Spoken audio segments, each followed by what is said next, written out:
a real point of view here on our Google Plus and our YouTube station under a real point of view. My name is Greg Morgan. I am your host, and joining me is the incomparable movie maven herself, Miss Karen D. And we're going to talk about movies, but today we're going to talk about basically our theme here, which is the classic holiday films versus the modern holiday movies. We've come up with quite a few movies that we've been able to see, and we discussed a little bit of this on our Blog Talk Radio broadcast just a moment ago. So we're just going to extend and continue our conversation on the subject, and hopefully we can introduce you to some really good movies that we hope you're able to watch or at least try to attempt to see, as well as some cool information maybe. Without further ado, Karen, you were talking about A Wonderful Life and what it was about that film that kind of grabbed you. And part of it had to really do with the interpretation from the director and the movie makers themselves. So without further ado, why don't you go ahead and go from there, and we'll keep going. Okay. Yeah, I think what is so intriguing about A Wonderful Life is just the timelessness of the themes it brings up around the celebration of the holidays. There's a very strong theme in that movie about a dream deferred.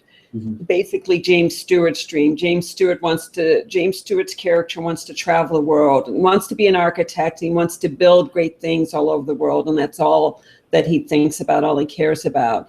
But throughout his life, his dreams are deferred for one reason or another. He misses school because he becomes sick after jumping into an ice pond to save his brother who had fallen through the ice. So he's out of school. He loses hearing in one ear. Then he's trying to go to school, but he can't finish school because because the family needs money for his brother, and his brother is the one who goes to school and finishes school and goes off to fight in World War II, becomes a hero. And then his character, James Stewart's character, thinks, finally, I'll get my chance. I'll go back to school. My brother's back home, so he can take over the family business. But his brother doesn't, because his brother's married now and is going off somewhere else. And so James Stewart's character plays George Bailey. George is stuck in Bedford Falls, and that's how he views his life. It's just one, and it starts to sour his outlook on life, because every place he looks, he sees one obstacle after another.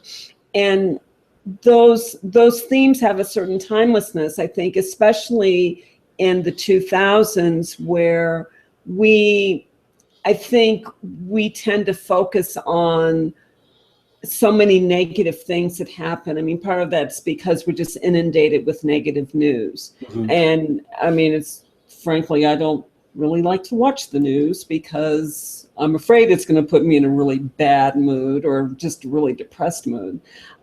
So we're inundated with bad news. We're inundated, and the news is almost always about what bad people do or the obstacles that people can't overcome and those sorts of things. Mm-hmm. And, so when you see a movie made in 1946 that deals with those same things, I think it's captivating from that standpoint. It still speaks to us because we're dealing with some of those same themes. It's one of the reasons why Shakespeare's plays still speak to us 500 years after they're written. Mm-hmm. He deals with these life-changing, life-altering issues that human beings have dealt with through the ages. And I think Frank Capra, in a somewhat more lighthearted way, but also in an equally poignant way, does that same thing. So to me, that's one of the reasons why A Wonderful Life is the gold standard.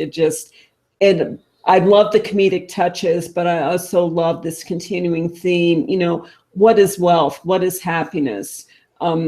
what does the human heart yearn for? What do you want to do with this gift we call life? Mm-hmm. Those are the things that this movie tries to address. Maybe the thing that you regard as your greatest obstacle is the thing that actually saves your life. We never know where our good comes from, and that's the other thing that this movie deals with so poignantly. So that's why this movie, to me, is the gold standard for theatrical release movies that deal with, in the holidays, but in this particular instance, the Christmas holidays. Mm-hmm. Now, the other thing I was telling you was that my general viewpoint when we started looking into movies for this week's show is that the modern day movies aren't nearly as good. I mean, there just aren't that many holiday movies, and they're kind of forgettable.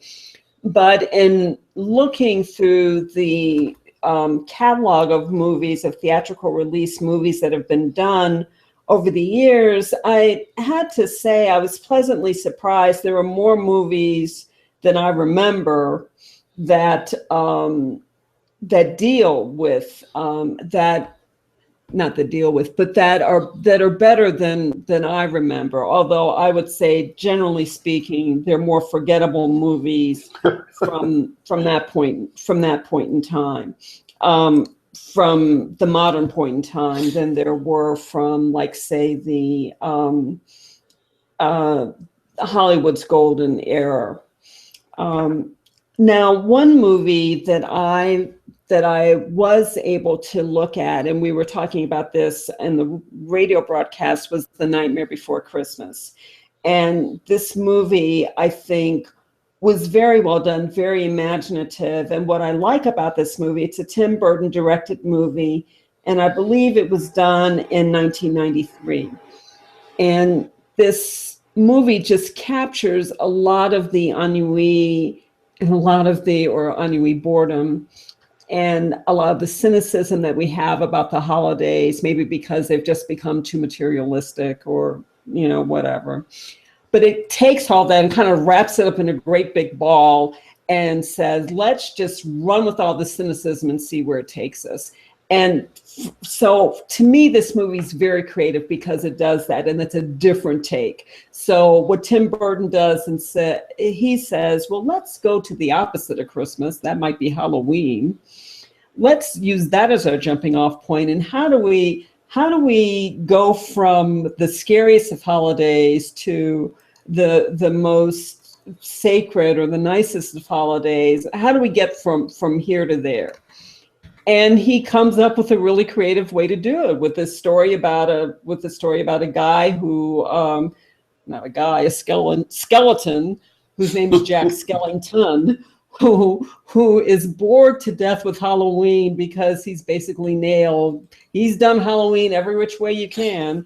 And he's like, gee, we really need to try to do something different because, everybody congratulates him on yet another amazing Halloween celebration. He's like, yeah, I'm bored. I'm done. I'm done with Halloween. And he accidentally discovers Christmas.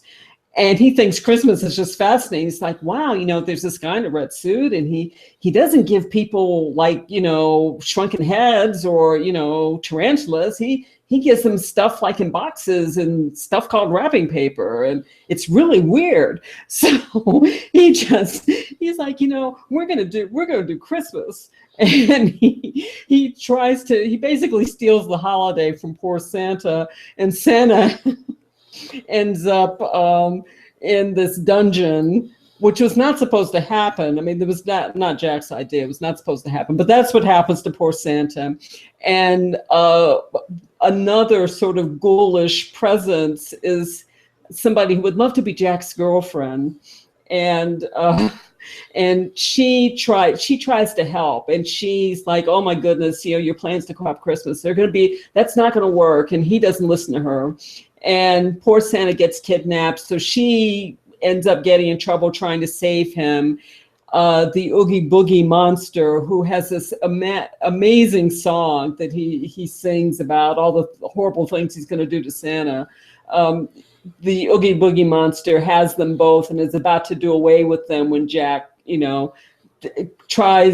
discovers and, tries to figure out a way to save them all. So anyway, really amazingly creative. And it's really an operetta to me. It's not most of the so-called dialogue is really sung. So it's really more of an operetta than an actual straight up dialogue movie. But the animation is really interesting. There's sort of like these muted colors and, that evoke a Halloween, a kind of pallor over this celebratory movie. And, when there's this one great scene where after Jack Skellington discovers Halloween, he's telling everybody in the town how to sing Christmas carols. And so they start singing this one song, but instead of singing like the normal cheerful song, it's sung in this really minor key. It sounds really depressing, but that's the best they can do. So, so really creative. I think there were Danny Elfman who composed the score and actually sung the Jack Skellington character. When that character was singing songs, they were actually sung by Jack Skellington, while the voice dialogue was done by Chris Sarandon. Danny Elfman was nominated for an Academy Award for his musical score, and I think he may have won a Golden Globe for his musical score, and it was really creative. Again, very well done. Another movie that I thought was really just so charming, I frankly had forgotten how charming it was, is Love Actually. And this is a British movie that was done in, I want to say 2002 or 3. 2003. And it's an interesting take because it's a bunch of different stories that are all kind of mushed together about different people whose love lives sort of intersect during the Christmas holidays in London. And this movie had some of the best actors I think Britain had to offer at that point in time. Hugh Grant starred as the Prime Minister of England. Kind of unlikely, except that, you kind of believe him. I believed him. He was darn cute as a prime minister, but I still believed him as prime minister. He had the right sort of, dignity. He brought in the dignity at the right times. And then Billy Bob Thornton played the president of the United States in a small role, but very memorable because he was lecherous and a bully at the same time. How do you do that? But he pulled it off. Liam Neeson played. Liam Neeson. Loved him in this movie too. He was wonderful as a dad. He was like the perfect father. It's like, man, we need to like clone him as the father for the entire world. And then we would have world peace. He didn't have a lightsaber. He didn't have a gun. He wasn't trying to save. I mean, he's been a father before too, but it's always been dire straits. This was one of those situations, the most dire strait of the whole thing was his son and his son's relationship with a young woman. Right. But other people who also were really memorable, Alan Rickman, who's long been one of my favorite actors. Love Alan Rickman. He played this, this sort of, guy, I think he was in like an advertising agency or something like that. And there's this woman in the company, whatever company he's working for, there's another woman in the company who just completely and totally comes on to him. And she's a younger woman. And he allows himself to be seduced by this. And Emma Thompson plays his wife. And she's just she's an amazing actress. She's one of my favorite actresses. And she brings a lot of poignancy without a lot of victimization. She's sort of like she's on the wrong end of what happens with her husband, but she's going to find some way to deal with this. And you see how she tries to deal with this in the movie. And Keira Knightley before she blew up as a huge star, was also in this movie, as well as Chiwetel Ejiofor. They played couple who had just gotten married, but Chiwetel Ejiofor's best friend was really in love with the new bride, played by Keira Knightley. So that created a bunch of interesting situations. Martin Freeman, who is in the Sherlock Holmes, the new Sherlock Holmes series with Benedict Cumberbatch, he was in this movie. And for those of you, I'm sorry to interject, Karen, and also for those of you who still don't know who he is, think of the Hobbit in the Lord of the Rings, J.R. Tolkien's Hobbit. He was the Hobbit. Right. Rowan Atkinson was in this movie. And then the person who really stole the movie was probably Bill Nighy, who played this aging rock star who was just completely wackadoo.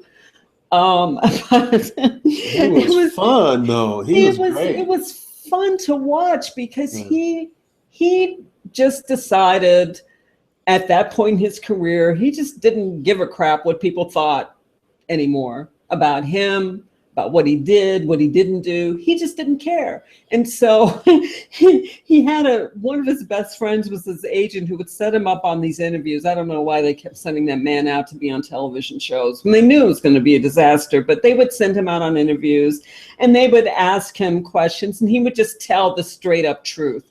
Completely disastrous for a career. Absolutely disastrous, but that's what he would do. And somehow his career thrived in spite of the fact that he told the truth about his drug use, about his womanizing, about the crappy songs that he was putting out because it was the holidays. And so they told him to put out a crappy song. So that's what he did. In spite of all of that, he was bigger than ever. So again, just really cute, really interesting, just lovely stories. And if you're looking for a movie that will somehow cause you to smile and maybe sniff back a tear or two, but mostly smile, this is that movie. It makes you believe in love again. And maybe, there's hope. There's hope for the world. There is love. I mean, Hugh Grant starts the movie out by saying there's love all around us. And there is love. You have to open up your eyes to see it. You kind of have to look under a rock or two sometimes, but it is there. Especially anymore you do. That's the sad part. Right. So, there's that movie. And the last movie that I guess I'll bring up before kicking it back to you, Gregory, another unexpected gem that I found was Elf.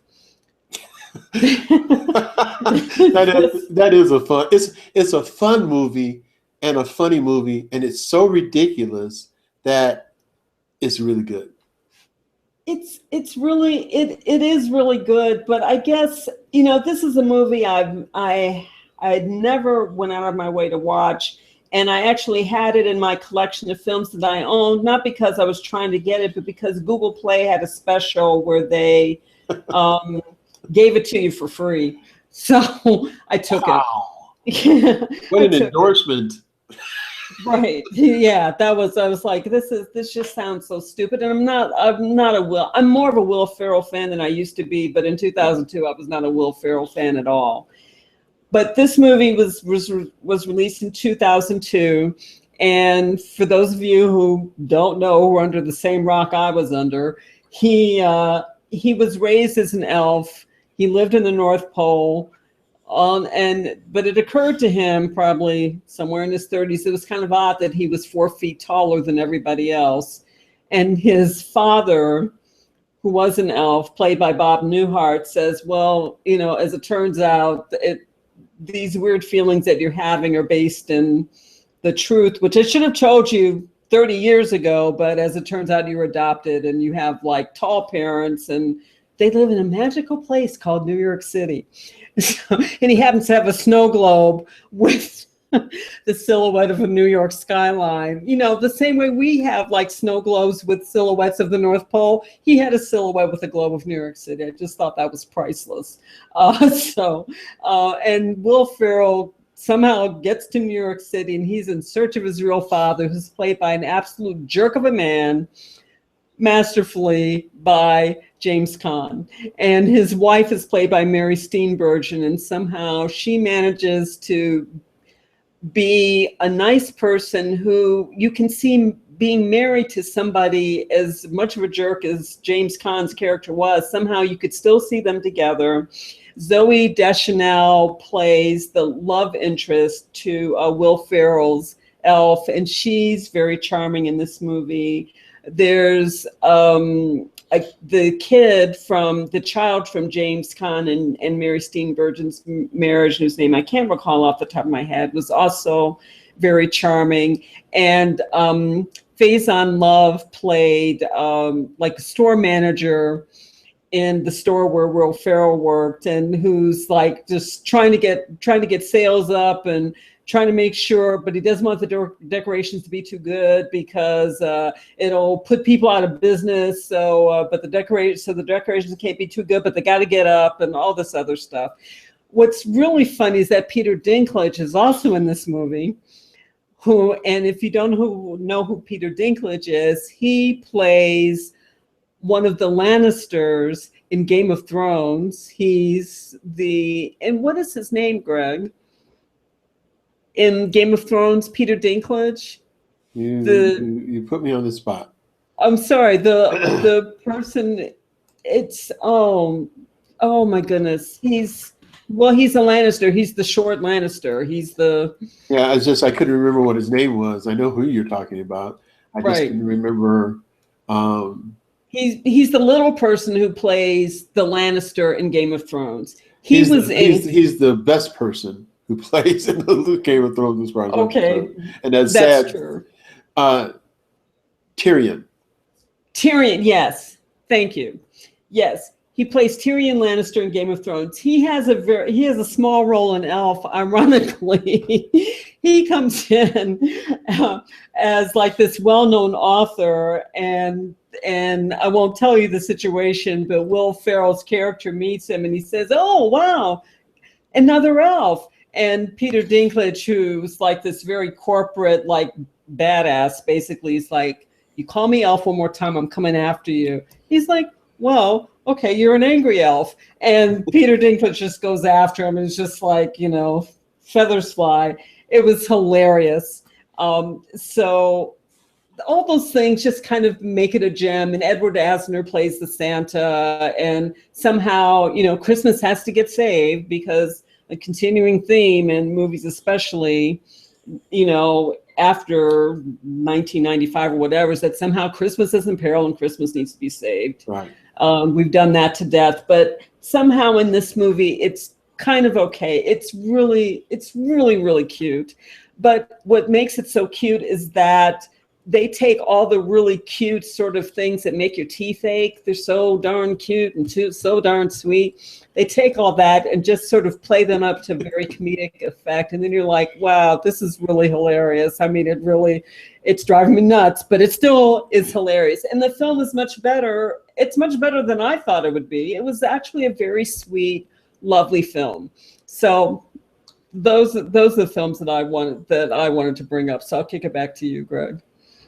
Well, going along a little bit more with the theme, before I do that, I also came into Elf quite by accident, and I just started noticing Will Ferrell in certain films, and this was actually, like you said, it was a gem. It was one of those things that you don't expect to be really good, and it ends up being heartwarming. Kind of reminds you of the things that you used to see in the yesteryears, we'll say. Now, to go the opposite way for just a moment, I wanted to bring up two films that, in a way, one of them is definitely a remake, and the other one is a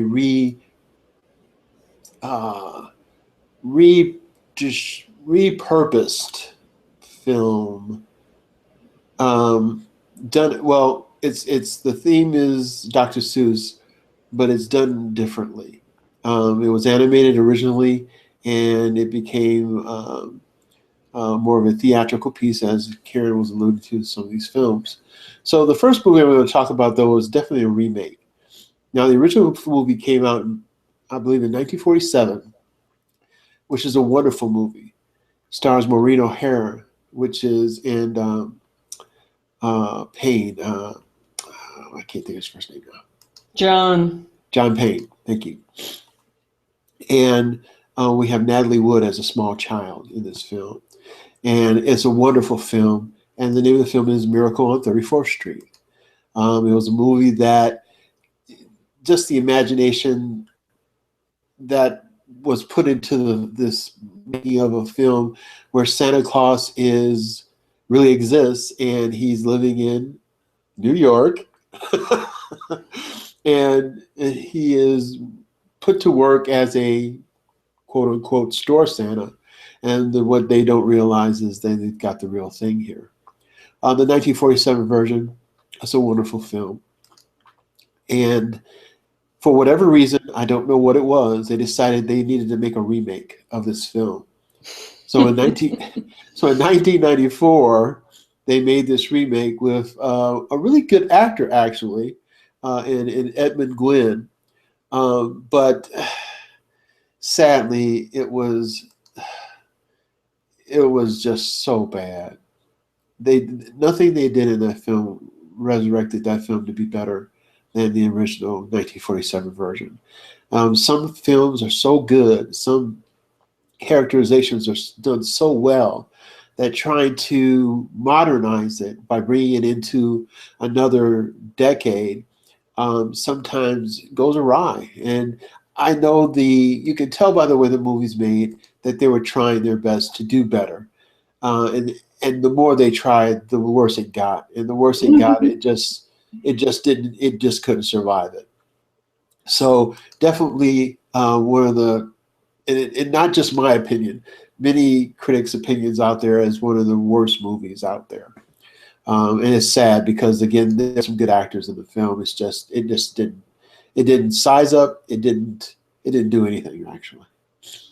Yeah, Richard Attenborough played Santa.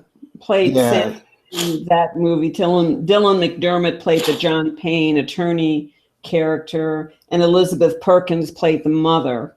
Yeah, and that it was the fourth remake of that movie actually, but the other two remakes were on television. This was a theatrical release. Yeah, and just bad. So the last movie I want to mention, in contrast, which was really bad, the animated version I actually enjoyed, and this is a Dr. Seuss, How the Grinch Stole Christmas. Oh, I wanted to mention that one. You still can. Darn. Well, humbug. Go back to your Alistair Sims, Ebenezer Scrooge, Karen. Humbug. God bless us, everyone. The mixture of Alistair Sim and Tiny Tim. Yes, go back to that to bring yourself back down. I'm going to comment not so much on the original version, which I thought was wonderful. The cartoon, it was cool. Loved it. And I loved watching it for many, many, many, many years. But as much as I like Jim Carrey's A Christmas Carol, I so did not like Jim Carrey's How the Grinch Stole Christmas. It was, it was horrible. I just couldn't do it. I couldn't do it. And I tried watching the whole movie. I tried watching different parts of the movie at different times. It's just a really, really bad film. You really tried hard, didn't you, Greg? I did. I tried to. I want to give a movie, ladies and gentlemen, I want to give a movie a chance. I honestly do. And, I've even, hey, Karen, we both know, and all the other critics that are part of A Real Point of View, we all have our assignments to watch films that we're not really necessarily wanting to watch. And so we find a way to do it, some kind of way. And when we do it, it is the result that we're thinking. Not good, but we make the Well, effort. We make the effort for you, ladies and gentlemen, and for us too, of course, but for you, ladies and gentlemen, because we want to help you find really good films. And so I'm going to help you not find How the Grinch Stole Christmas with Jim Carrey. that was made in 2000, by the way, and had no Right, shortage of good people in it. Now, in right. addition to Jim Carrey, Jeffrey Tambor was in it, Christine Baranski, a wonderful actress, Bill Irwin, whom I've met personally because I used to tap dance. He's a tap dancer. He's been a hoofer from way back, and again an amazing actor, and Molly Shannon, who's a top-notch comedian. And none of that helped. And in fact, what I will say, what I will put out there for your consideration, Greg and ladies and gentlemen, is that the problem with this movie is too much of a good thing. Too much money, too much, no limits, too much excess of any and everything. And, sometimes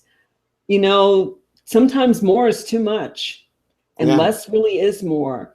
And the difference between the original cartoon that was done in 1957 with the blessing of Theodore, with Dr. Seuss, who's Theodore, oh, I can't remember his name, Theodore Dreiser? No. Anyway, of the actual Dr. Seuss. It was done in close cooperation with him, and it was so charming because it hewed very closely to the story. It wasn't about special effects at the expense of character. It was all about the character. And the songs that were used in that particular television special were used to great effect. There were only a few songs, and they were just beautiful. The "You're a Mean One, Mr. Grinch" I love that song, and the Fa Rudores, again a lovely song, and the song sung towards the beginning of the television special, of the television cartoon, where the kids are celebrating Christmas and they're talking about their pampooplas and all of those crazy toys that Dr. Seuss invented. Again, extremely charming. And the dog, Max, was charming. And the Grinch was just this really mean character. But you kind of felt for him because Boris Karloff did an absolute amazing job of voicing Amazing. that character. Absolutely Amazing. amazing. But Yes. none of that, in spite of all the talent, and maybe because of it, it was like you took this tiny little story and you just took this mountain of everything. We're going to put more money and bigger sound stages, and we're going to bring in the best directors and the best makeup artists and the best this and best that. We're going to stuff it all on top of that story. And you do all that, and it literally falls of its own weight. Yeah. That's what I think happened. It fell of its own weight. I can't stand this movie. Cannot abide it. It's an abomination. Okay, there's only one movie that I know of that's worse than this movie. And it's a holiday movie also. It's called The Pest. Oh no, it's not a holiday movie. I'm sorry. It's just as bad. It's just okay. I'm sorry. I regress. It was one of my all-time worst movies ever. And this is not too much better than that. It's pretty much around like you said, Karen, it's pretty bad. It's awful. Now to help you with regard to Dr. Seuss, it's Theodore Seuss Geisel. Geisel. Okay, thank you. You're welcome. Now, getting off of the horrible movies, because there are so many, the one thing about especially the last 10 to 15 years in film when it comes to holiday movies, they're spitting them out there, like almost like a six-shooter, and it's terrible because it's like no-brainers, a lot of these films. Some not even to mention. But at the same time, every once in a while, one of these crazy little films that comes out, it actually grows on you. So I have a film that actually grew on me. And this is a little film which has, again, some really good actors in it. And I happened upon this one by accident again.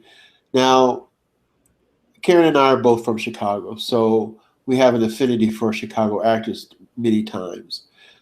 This actor he's kind of 50-50 for me. Sometimes I kind of like him and stuff, sometimes not so much.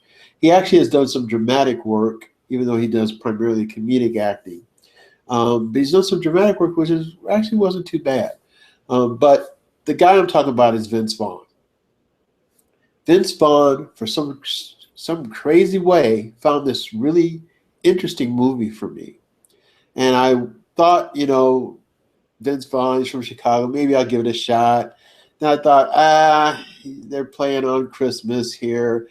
But this movie I actually fell in love with this movie. It's not the greatest movie out there, ladies and gentlemen, but it's fun to watch. And if you're looking for a movie just to be fun to watch, you'll really get a kick out of this movie.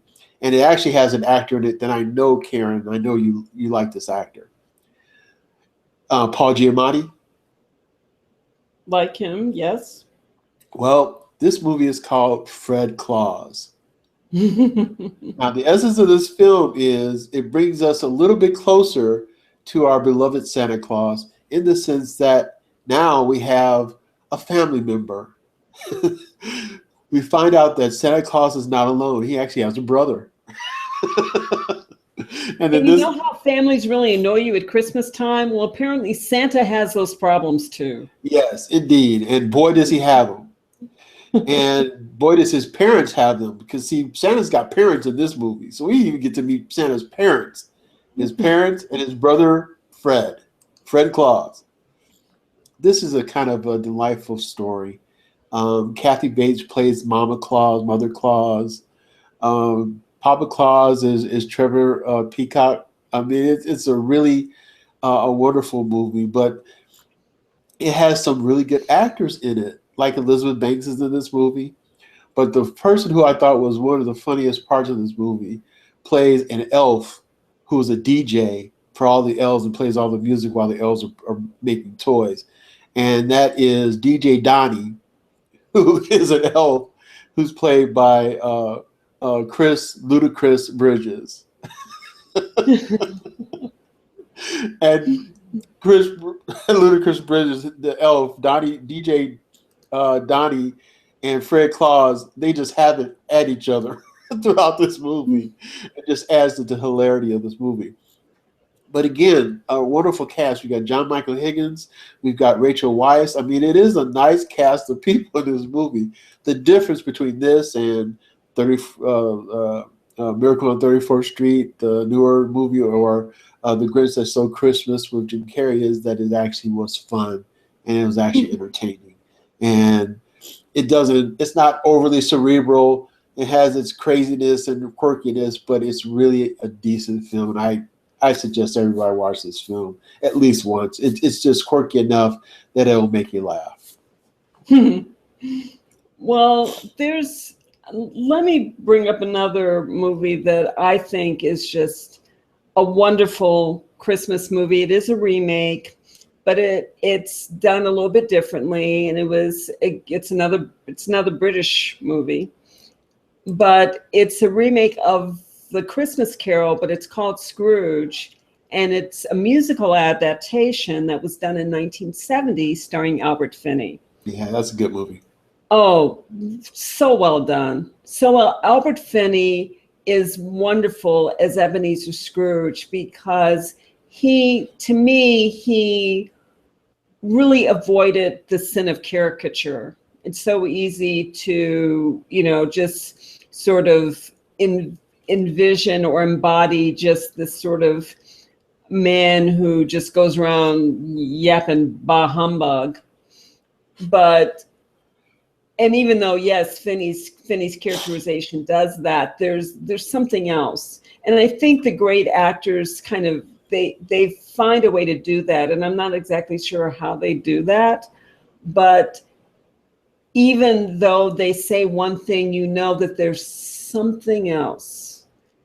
And you may not know what that something else is, but that something else keeps you watching because you're trying to get to what else is going on with that character. And they They find a way to make you wonder and to make you sort of go along with them Right. on wherever it is they're going. And Albert Finney finds a way to do that. And there were so many other good people in this movie, but the nicest thing to me were the songs. I still love that song that they sang about "Thank You Very Much" when when one of the men who owes Scrooge money finds he doesn't have to pay him back because Scrooge is dead, and he goes into this whole song of "Thank you very much," and the whole town joins in. Right. Because they're that happy that they don't have to pay this man back. And Nicest thing that anyone's ever done for me. it was the nicest thing that anyone had ever done for him, and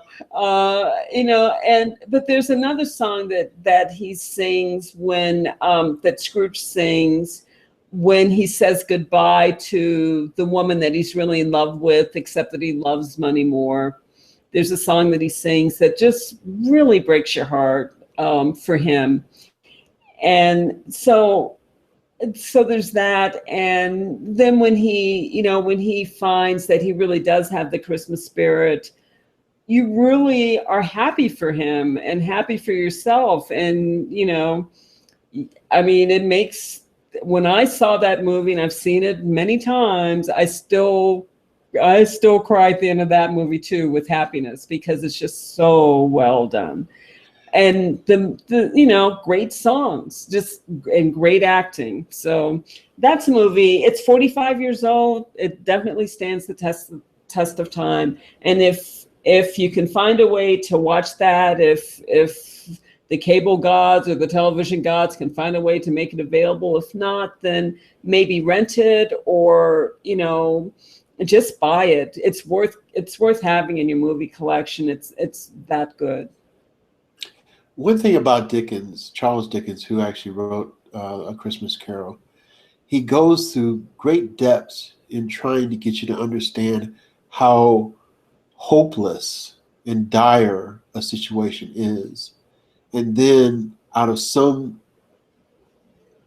quirk in nature, or some passerby, or some crazy incident that occurs that changes the whole shape of how these people's lives are. It's brought out in the film Scrooge with Albert Finney. It's brought out in the film A Christmas Carol with Alistair Sims. I agree with you, Karen. There's something about the characterization and the method of how these actors have got us hooked. They draw us in to these wonderful characters that they portray, and no less in these movies. In fact, much more so in these movies, that have drawn us to these movies time and time again, over and over and over again, and invoking a similar emotion, if not the same emotion, but a similar emotion, as we look at the other nuances that we may have missed all those other times that we watched the performances before.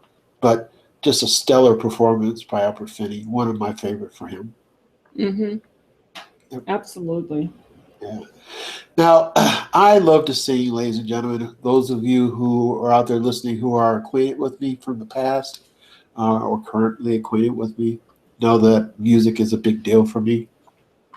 And although I have this tremendous cold right now, singing is one of those things that I've always enjoyed doing. And so when I hear a wonderful voice, I'm really have an affinity for a robust but strong high tenor voice, and really nice brassy baritone voice. There's a movie out there that is an older film, came out in the 1940s, with Barbara Stanwyck. We mentioned this a little, very briefly, on our broadcast earlier this evening on Blog Talk Radio. But the performance by this particular guy in Christmas in Connecticut. This is kind of a romantic comedy with Barbara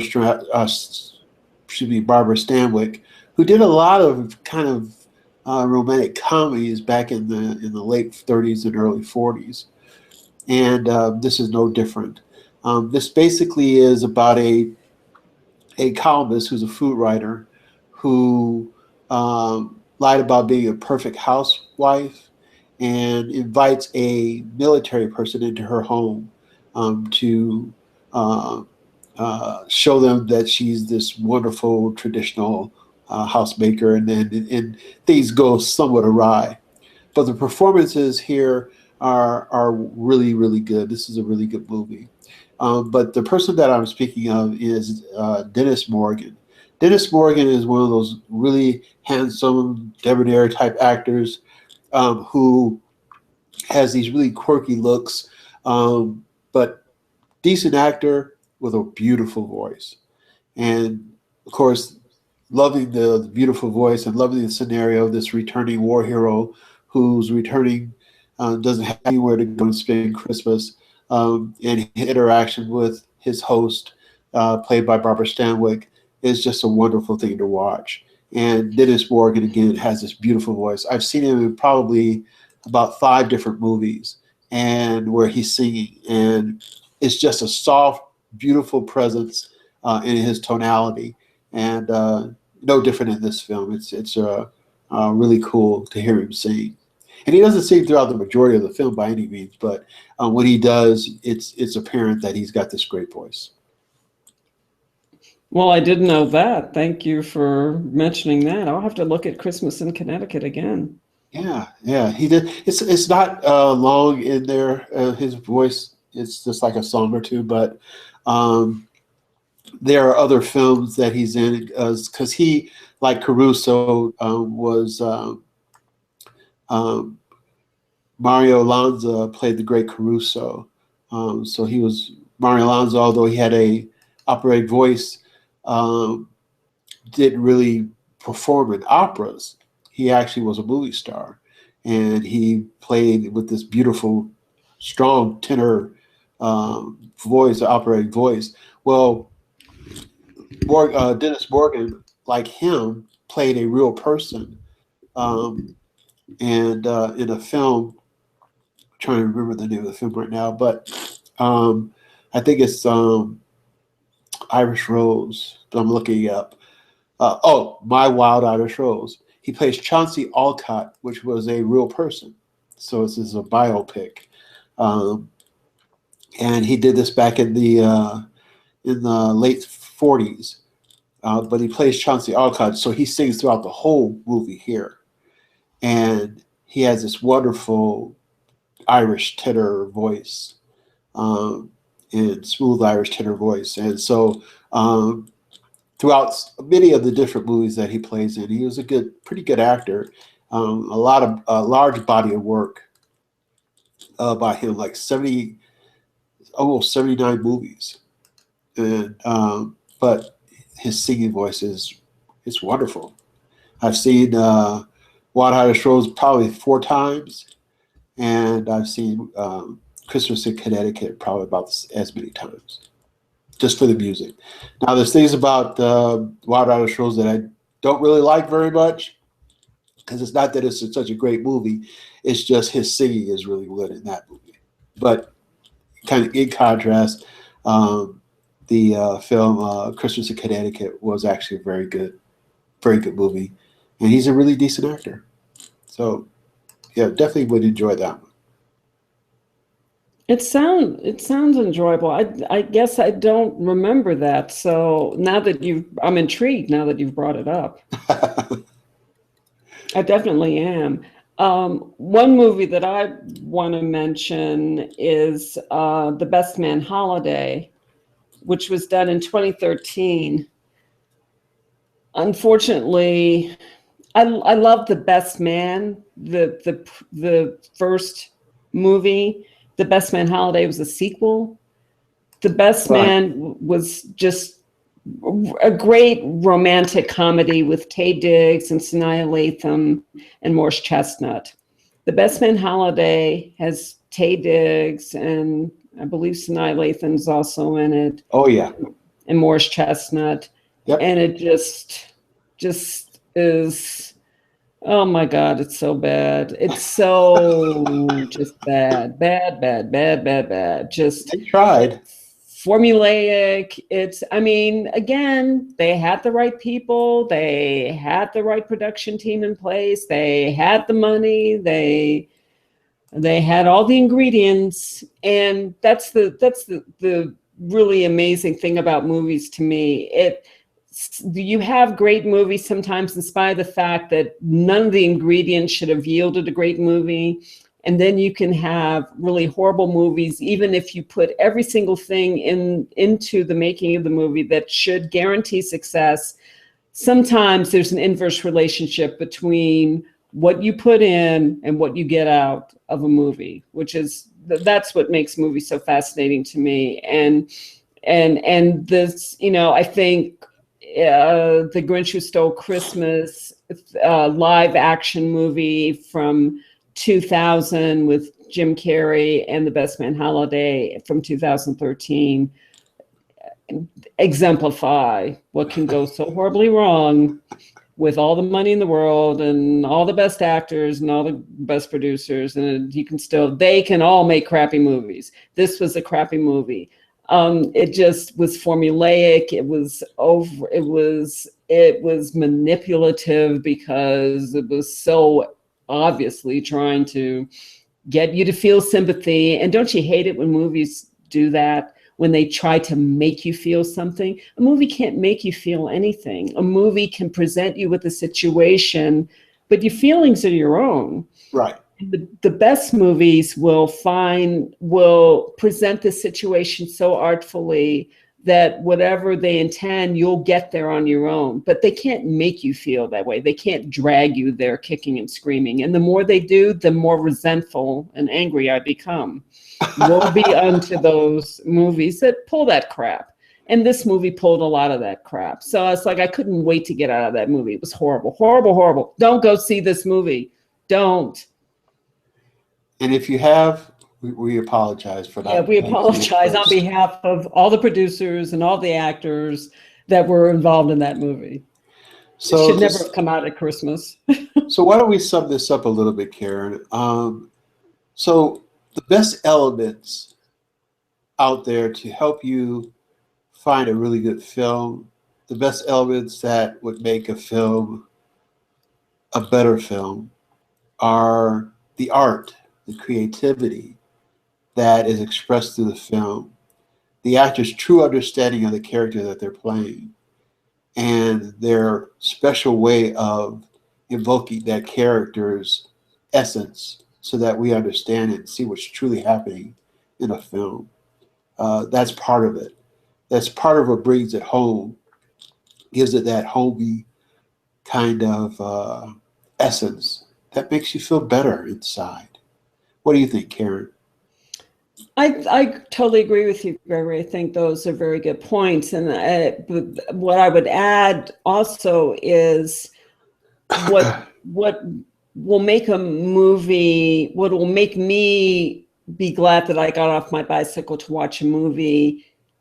I think it's important for holiday movies, just as other types of movies, to say something.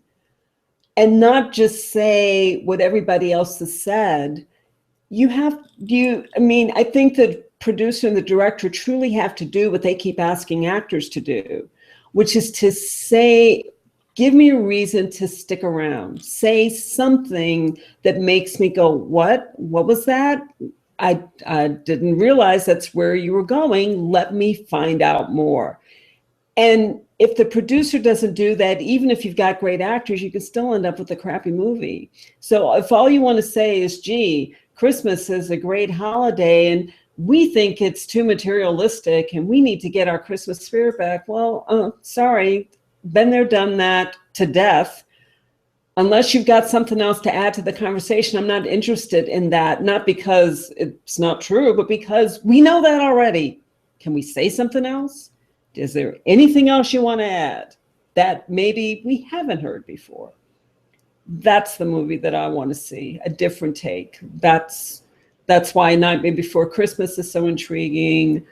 That's why, Scrooge is so intriguing. And some of the other movies, Love Actually, and Fred Santa, movies like that are intriguing because they have something to say that's maybe just a little interesting and maybe a little perspective that you didn't necessarily have when it comes to this long-standing holiday.